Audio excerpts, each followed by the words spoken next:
Hello everyone, you are watching Brilliant Biology and I am your educator Monica Yadav. Welcome to the session. आज हमारा ये part 3 video है molecular biology के objective questions का। इससे मैंने पार्ट 2 और पार्ट 1 वीडियो आपका बना रखा है, आप लोग चैनल पे जाके देख लीजिएगा। उसमें भी मैंने करीब 10 से 20 क्वेश्चंस आपको जो मोस्ट इम्पॉर्टेंट है उनको सॉल्व कराया है विद एक्सप्लेनेशन।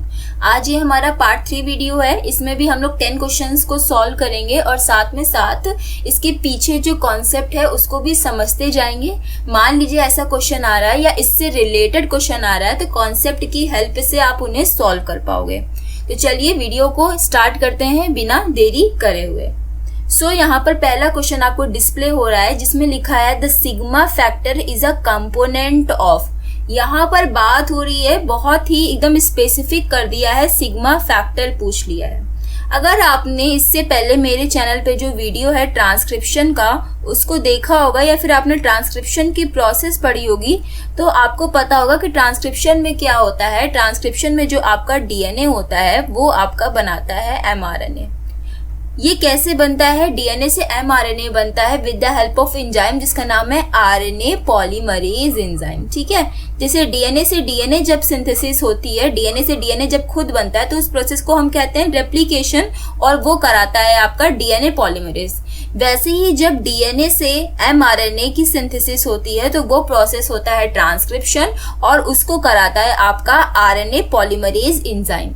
अगर आप इस एंजाइम का स्ट्रक्चर देखोगे तो इसके पास टोटल 6 सब यूनिट होती है। ठीक है, इसमें ये 6 सब यूनिट से मिलके बना होता है जिसमें आपकी अल्फा की 2 यूनिट्स होती हैं, बीटा डैश होती है और ओमेगा होती है और सिग्मा होती है। तो इसी सिग्मा की बात कर रहे हैं कि ये सिग्मा सब यूनिट, ये सिग्मा फैक्टर कहाँ मिलता है आपको। तो इससे आपको पता चल गया सिग्मा फैक्टर कहाँ मिलता है, आरएनए पॉलीमरेज एंजाइम में मिलता है। एक्चुअली इसमें क्या होता है कि ये जो अल्फा बीटा डैश ओमेगा इतनी जो सब यूनिट है इनको हम लोग कोर यूनिट्स कहते हैं। ये मेन होती हैं आपकी कोर यूनिट्स। वहीं पे जो आपका सिग्मा है ये सिग्मा कहलाता है आपका कोफैक्टर। जब ये दोनों लोग मिलते हैं, कोर यूनिट्स और कोफैक्टर मिलते हैं, तभी यहाँ पर वर्क होता है, मतलब पॉलीमराइजेशन किया जाता है। ठीक है, तो अब आप लोग समझ गए होंगे यहाँ पे किसकी बात हो रही है, सिग्मा फैक्टर की बात हो रही है जो किसका पार्ट होता है, आरएनए पॉलीमरेज का पार्ट होता है। ऑप्शन में आप लोग देखो यहाँ पे डीएनए पॉलीमरेज दिया गया है, क्या ये डीएनए पॉलीमरेज का पार्ट है? No. Primase no. RNA polymerase is the correct answer. Sigma factor किस में मिलता है? आरएनए पॉलीमरेज में मिलता है। हेक्सोकाइनेज तो आपका ग्लाइकोलिसिस का एंजाइम होता है जो फर्स्ट स्टेप में आता है, तो ये भी ऑप्शन आपका गलत हो जाता है। ये था आपका क्वेश्चन नंबर 1। अब हम नीचे बढ़ते हैं क्वेश्चन नंबर 2 की तरफ, जिसमें ये क्वेश्चन आया है लैकोपेरोन से। इसमें पूछ रहा है कि lac operon is a type of. ये जो लैकोपेरोन हमने पढ़ा है कि लैकोपेरोन में क्या होता है, जीन्स की सिंथेसिस होती है, बैक्टीरिया के अंदर ओपेरॉन सिस्टम मिलता है, उसमें जीन सिंथेसाइज करके एंजाइम्स बनाते हैं और वो लैक्टोज को ब्रेक करने के काम आता है। तो ये जो लैकोपेरोन है किस टाइप का एग्जाम्पल है, इस क्वेश्चन में ये पूछ रहा है। तो इसमें आप लोग याद रखना कि इसमें क्या होता है, जब अगर हम मान लीजिए एक इनिशियल कंडीशन ले, इनिशियल कंडीशन में जब बैक्टीरिया के पास ग्लूकोज प्रेजेंट रहता है तो उसे लैकोपेरोन को करने की जरूरत नहीं है, तो उस कंडीशन में जो आपका लैकोपेरोन होता है वो ऑफ होता है। लेकिन अगर हम फाइनल कंडीशन की बात करें, फाइनल कंडीशन में जब ग्लूकोज एब्सेंट होता है और वहां पर क्या प्रेजेंट होगा, आपका लैक्टोज वहां पे प्रेजेंट होगा, उस कंडीशन में इस लैक्टोज का क्या किया जाएगा, ब्रेक डाउन किया जाएगा, इसको तोड़ा जाएगा। और तोड़ते कौन है? बहुत सारे एंजाइम्स की हेल्प से यहाँ पर इसका ब्रेक डाउन किया जाता है। एंजाइम्स हेल्प करते हैं। ये एंजाइम कैसे बन के आते हैं? ये एंजाइम बन के आते हैं जब आपका लैकोपेरोन ऑन रहता है। तो इनिशियल आप देखो कैसा है, ऑफ स्टेज है, बाद में जाके ये ऑन हो गया। इसको ऑन कराने का मतलब इसको कोई ना कोई यहाँ पर इंड्यूसर है जिसकी हेल्प से इसको इंड्यूस करके ऑन कराया जा रहा है। तो इसका मतलब लैकोपेरोन किसका एग्जाम्पल है, ये बन जाता है आपका इंड्यूसिबल ओपेरॉन का। ठीक है, आप लोग ऐसे याद रखना, इसको NIL निल से याद रखना। निल का मतलब है निगेटिव इंड्यूसिबल लैक ओपेरॉन। ठीक है, ये कोड चाहे आप याद रखना LONI लोनी से याद करना, लैक ओपेरॉन निगेटिव इंड्यूसिबल, ये दोनों मैंने आपको कोड बता दिए हैं, जो भी आपको इजी लगे उससे आप लोग याद कर सकते हो। वहीं एक दूसरा जो ओपेरॉन हम पढ़ते हैं यहाँ पर हम डिस्कस कर लेते हैं, जो कि आपका TRP ओपेरॉन या ट्रिप्टोफैन ओपेरॉन। इसमें क्या होता है, इसमें आपका ये जो ओपेरॉन है ये आपका इंड्यूसिबल ना होकर ये आपका रिप्रेसिबल ओपेरॉन होता है। ऐसा क्यों होता है, क्योंकि ये इनिशियली क्या होता है, इनिशियल कंडीशन में तो ये ऑन रहता है, चल रहा होता है, और फाइनल कंडीशन में क्या होता है, फाइनल कंडीशन में इसको ऑफ कराया जाता है। इसको क्या कराया जा रहा है, इसको यहाँ पे रिप्रेस कराया जा रहा है। तो इसका मतलब ये किसका एग्जाम्पल है, TRP ओपेरॉन आपका है रिप्रेसिबल ओपेरॉन और लैक ओपेरॉन कैसा है, inducible operon. Hence option number 3 is the correct answer. Next हम लोग आगे बढ़ते हैं, क्वेश्चन नंबर 3 के ऊपर बात करते हैं। क्वेश्चन नंबर 3 में कह रहा है the enzyme activated by cyclic AMP passing on the hormonal signal। Cyclic AMP की बात हो रही है, यहाँ पर कहा जा रहा है कि जो सिग्नलिंग चल रही है जिसमें साइक्लिक AMP जब बनता है तो वो आगे किसको सिग्नल देता है। तो इसका पूरी सिग्नलिंग कैसे चलती है आपको पता है, पूरी सिग्नलिंग चलती है GPCR पाथवे के थ्रू। GPCR से G प्रोटीन कनेक्ट होती है, ये G प्रोटीन में क्या होता है, अल्फा यूनिट प्रेजेंट होती है। ये अल्फा यूनिट जाके एक एंजाइम को एक्टिवेट करती है जिसका नाम है AC, या फिर इसे हम कहते हैं एडिनाइलेट साइक्लेस। ठीक है, ये पूरा एंजाइम एक्टिवेट हो जाता है इस G प्रोटीन की हेल्प से। जैसे ही एडिनाइलेट साइक्लेस एक्टिव होता है, ये क्या करता है, सेल में जितना भी ATP प्रेजेंट होता है उसको किस में कन्वर्ट करता है, साइक्लिक AMP में उसको बदलता रहता है। अब ये जो साइक्लिक AMP है ये आगे जाता है और अपना सिग्नल ट्रांजैक्शन आगे की तरफ पहुंचाता है।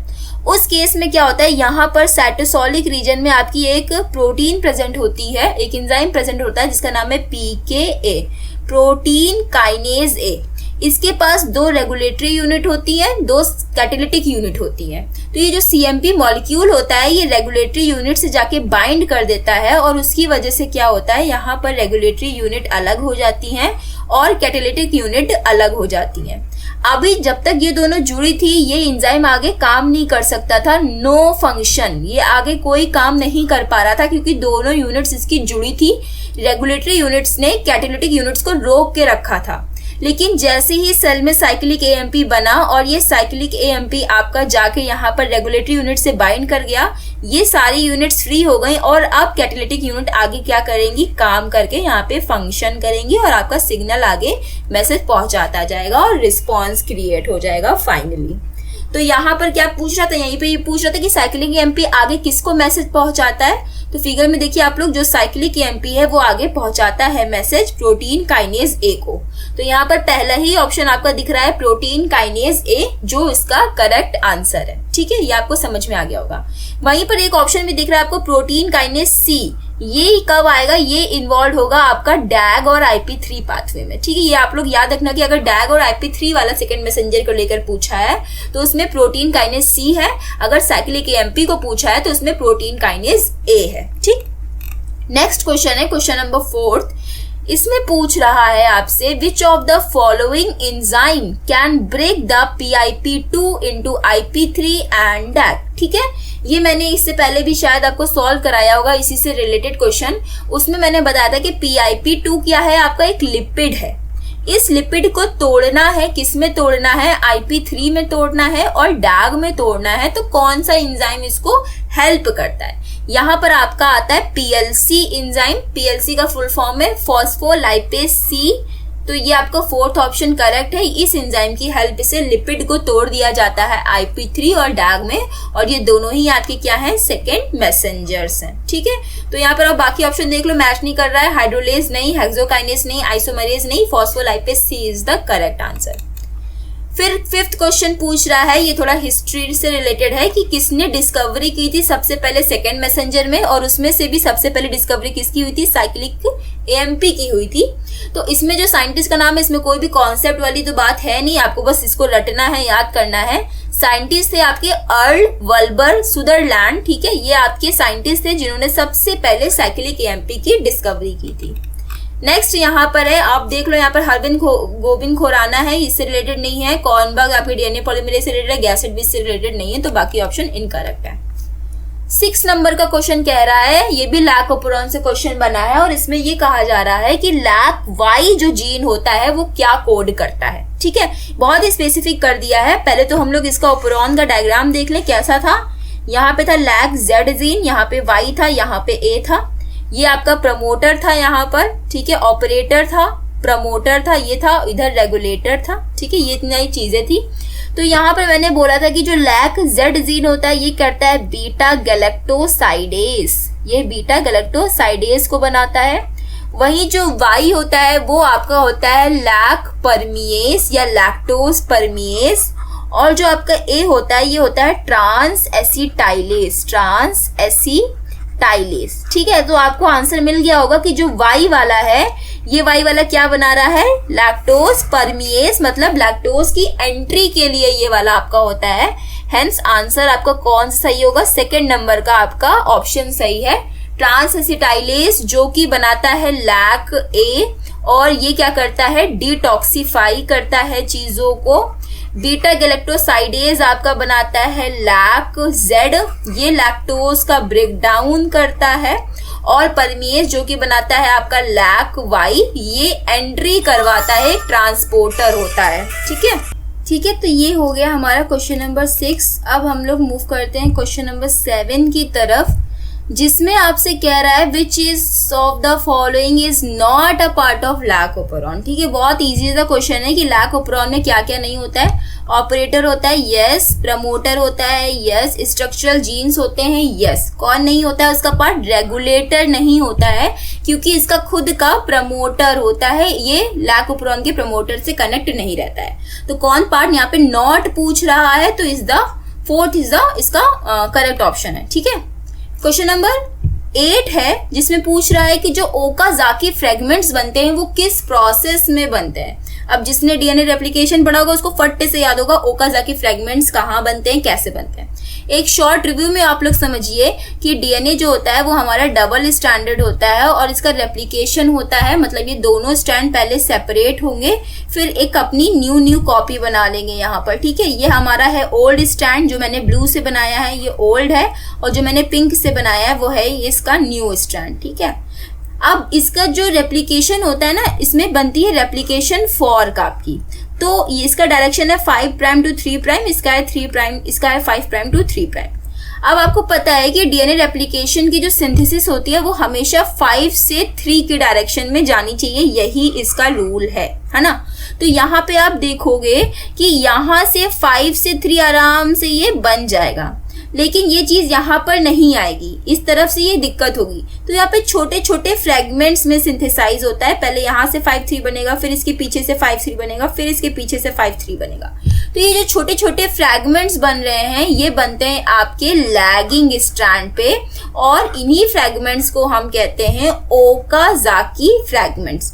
वहीं जो दूसरी तरफ जिस स्ट्रैंड की कंटिन्यू सिंथेसिस हुई है उस स्ट्रैंड को हम लोग कहते हैं लीडिंग स्ट्रैंड्स, और यहाँ पे सिंथेसिस कैसी होती है, कंटिन्यू होती है, कोई भी फ्रैगमेंट्स नहीं बनते हैं।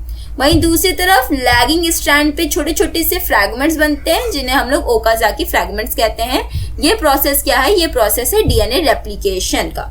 तो ट्रांसलेशन में ओकाजाकी फ्रैगमेंट्स नो, ट्रांसक्रिप्शन में नो, रेप्लिकेशन में यस। रेप्लिकेशन में इसका ये करेक्ट आंसर है, म्यूटेशन भी नहीं होगा। ठीक, बात करते हैं क्वेश्चन नंबर 9 में पूछ रहा है कि कौन सा ऐसा एंजाइम है जो कि डीएनए को ब्रेक भी करता है और सील भी करता है, मतलब उसको तोड़ भी रहा है और जोड़ भी रहा है।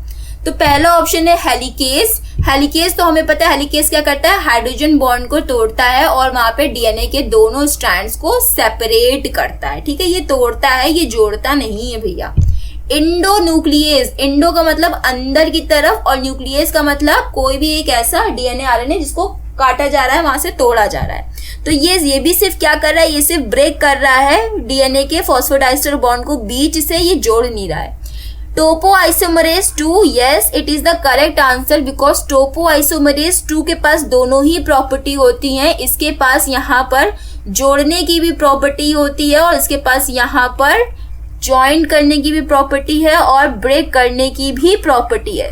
वही दूसरा एंजाइम में जो ज्वाइन करता है वो होता है आपका लाइगेज। तो टोपोआइसोमरेज 2, ठीक है, याद रखना topoisomerase 2 is the correct answer for breaking as well as sealing the DNA strand. Question number 10 आपका लास्ट क्वेश्चन कह रहा है कि जो स्टॉप कोडॉन होते हैं, आपको पता है स्टॉप कोडॉन वो कोडॉन होते हैं जहां पर आपका ट्रांसक्रिप्शन प्रोसेस रुक जाता है, वो होते हैं यूएजी, यूएए, यूजीए। यूएजी को कहते हैं अंबर, यूएए को कहते हैं ओकर, यूजीए को कहते हैं ओपल।